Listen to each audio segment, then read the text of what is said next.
ഏകദേശം 2 വർഷത്തോളം നീണ്ട കനത്ത മറവപ്പിനും രാഷ്ട്രീയ അകൽച്ചയ്ക്കും ശേഷം ഇന്ത്യയും കാനഡയും തമ്മിലുള്ള നയതന്ത്ര ബന്ധങ്ങളിൽ നിർണായകമായ വഴിത്തിരിവ് ഉണ്ടായിരിക്കുന്നു. സമീപ ദിവസങ്ങളിൽ ന്യൂഡൽഹിയിൽ വെച്ച് നടന്ന ഇന്ത്യൻ വിദേശകാര്യമന്ത്രി എസ് ജയശങ്കറും കനേഡിയൻ വിദേശകാര്യമന്ത്രി അനിത ആനന്ദും തമ്മിലുള്ള ഉന്നതതല കൂടിക്കാഴ്ച ഈ നിർണായക ബന്ധം പുനഃസ്ഥാപിക്കാനും സഹകരണത്തിന്റെ പുതിയ മേഖലകൾ തുറക്കാനുമുള്ള ഇരു രാജ്യങ്ങളുടെയും പ്രായോഗിക സമീപനത്തെയാണ് അടിവരയിടുന്നത്.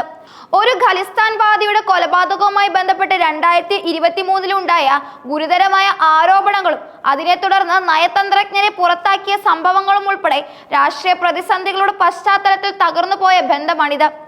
എന്നാൽ സുരക്ഷാ പ്രശ്നങ്ങൾ മറ്റ് സുപ്രധാന സഹകരണ മേഖലകളെ കവർന്നെടുക്കാൻ അനുവദിക്കരുത് എന്ന ഉറച്ച തീരുമാനത്തിലാണ് ഇരുപക്ഷവും ഇപ്പോൾ മുന്നോട്ട് പോകുന്നത്. ഈ കൂടിക്കാഴ്ചയും അതിനെ തുടർന്നുണ്ടായ സുപ്രധാന പ്രഖ്യാപനങ്ങളും അകന്നുപോയ 2 വലിയ ജനാധിപത്യ രാജ്യങ്ങൾക്കിടയിൽ ഒരു പുതിയ സൗഹൃദത്തിന്റെ പാലം പണിയാനുള്ള ശ്രമമായി കണക്കാക്കാം.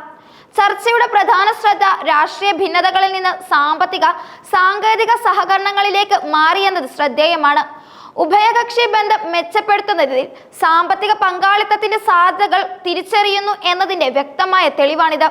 രാഷ്ട്രീയപരമായ ഭിന്നതകൾ സാമ്പത്തിക നേട്ടങ്ങൾക്കും പൊതുവായ വളർച്ചയ്ക്കും തടസ്സമാകരുത് എന്ന പ്രായോഗിക കാഴ്ചപ്പാടാണ് നിലവിൽ ഇരു രാജ്യങ്ങളെയും നയിക്കുന്നത്. കൂടിക്കാഴ്ചയിൽ കൈക്കൊണ്ട ഒരു സുപ്രധാന തീരുമാനങ്ങൾ ഭാവി സഹകരണത്തിന്റെ ഒരു റോഡ് മാപ്പ് മുന്നോട്ട് വെക്കുന്നു. അതായത് ഉഭയകക്ഷി വ്യാപാരം, നിക്ഷേപം എന്നിവ സംബന്ധിച്ച മന്ത്രിതല ചർച്ചകൾ എത്രയും പെട്ടെന്ന് പുനരാരംഭിക്കാൻ ധാരണയായി എന്നതാണ്. മുൻപ് ചർച്ചയിലുണ്ടായിരുന്ന സമഗ്ര സാമ്പത്തിക പങ്കാളിത്ത കരാർ ശ്രമങ്ങൾ താൽക്കാലികമായി ഉപേക്ഷിച്ച് പുതിയൊരടിസ്ഥാനത്തിൽ ചർച്ചകൾ തുടങ്ങാൻ സാധ്യതയുണ്ടെന്നാണ് സൂചന. ഇരു രാജ്യങ്ങൾക്കും പരസ്പരം കൂടുതൽ പ്രയോജനകരമായ ഒരു വ്യാപാര ചട്ടക്കൂട് രൂപപ്പെടുത്തുക എന്നതാണ് ഇതിലൂടെ ലക്ഷ്യമിടുന്നത്. ഈ നീക്കം കോടിക്കണക്കിന് ഡോളർ മൂല്യമുള്ള വ്യാപാര ബന്ധങ്ങളെ ശക്തിപ്പെടുത്തുന്നതിനുള്ള ആദ്യ ചുവടുവെപ്പാണ്. പുനരുപയോഗ ഊർജം, പ്രധാന ധാതുക്കൾ എന്നിവയിലെ സഹകരണത്തിനായി കാനഡ ഇന്ത്യ മന്ത്രിതല ഊർജ സംവാദം വീണ്ടും തുടങ്ങാനും ധാരണയായി. ലോകമെമ്പാടുമുള്ള രാജ്യങ്ങൾ പുനരുപയോഗ ഊർജ സ്രോതസ്സുകളിലേക്ക് മാറിക്കൊണ്ടിരിക്കുന്ന ഈ സാഹചര്യത്തിൽ കാനഡയുടെ വിപുലമായ പ്രകൃതി വിഭവങ്ങളും സാങ്കേതിക വൈവിധ്യങ്ങളും ഇന്ത്യയുടെ വലിയ ഊർജ ആവശ്യകതയും ചേരുന്നത് ഇരു രാജ്യങ്ങൾക്കും നേട്ടമുണ്ടാക്കും. ചെറുകിട മോഡുലാർ റിയാക്ടർ സാങ്കേതിക വിദ്യ ഉൾപ്പെടെയുള്ള സിവിൽ ആണവോർജ സഹകരണത്തെക്കുറിച്ച് പ്രാഥമിക ചർച്ചകൾ ആരംഭിച്ചു. ആണവോർജ മേഖലയിലെ സഹകരണം രാജ്യങ്ങൾ തമ്മിലുള്ള ഉയർന്ന തലത്തിലുള്ള വിശ്വാസത്തെയാണ് സൂചിപ്പിക്കുന്നത്. സുരക്ഷിതവും കാര്യക്ഷമവുമായ ആണവോർജം ഉൽപ്പാദിപ്പിക്കുന്നതിനുള്ള സാങ്കേതിക വിദ്യകൾ കൈമാറ്റം ചെയ്യുന്നത് ഇന്ത്യയുടെ ഊർജ സുരക്ഷയ്ക്കും നിർണായകമാണ്. സംയുക്ത ശാസ്ത്ര സാങ്കേതിക സഹകരണ സമിതി പുനഃസ്ഥാപിച്ച് പ്രവർത്തനം തുടങ്ങാനും തീരുമാനമായി. ഗവേഷണം, നവീകരണം തുടങ്ങിയ മേഖലകളിലെ സഹകരണം ശക്തിപ്പെടുത്തുന്നതിലൂടെ ഇരു രാജ്യങ്ങളുടെയും ശാസ്ത്ര സമൂഹങ്ങൾക്ക് വലിയ നേട്ടങ്ങൾ ഉണ്ടാകാനും സാധിക്കും. ഈ പ്ലാറ്റ്ഫോം വഴി വിവിധ മേഖലകളിൽ സംയുക്ത ഗവേഷണ പദ്ധതികൾ ആരംഭിക്കാനും വിവരങ്ങൾ കൈമാറ്റം ചെയ്യാനും കഴിയും.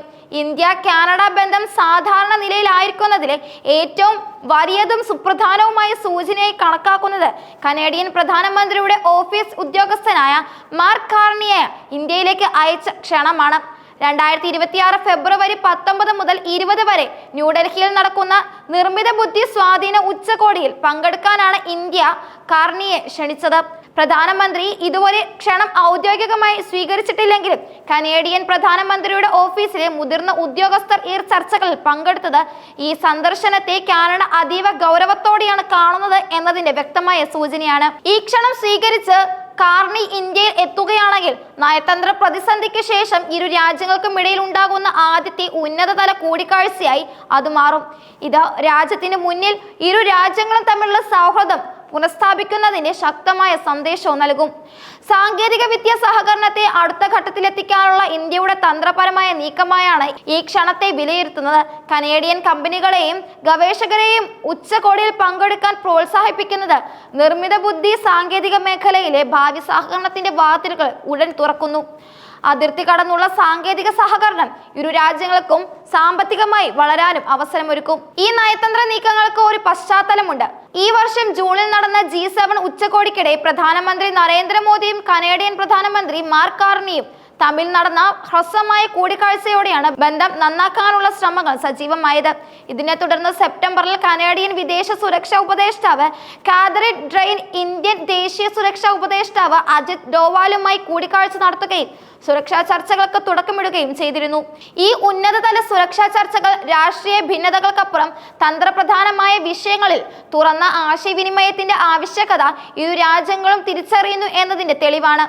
നയതന്ത്ര ബന്ധം സാധാരണ നിലയിലാക്കാൻ ഇരു രാജ്യങ്ങളും പുതിയ ഹൈക്കമ്മീഷണർമാരെ നിയമിച്ചിട്ടുണ്ട്. നയതന്ത്ര തലത്തിൽ ഈ മാറ്റങ്ങൾ ഇരു രാജ്യങ്ങളും തമ്മിലുള്ള ആശയവിനിമയം സുഗമമാക്കാൻ സഹായിക്കും.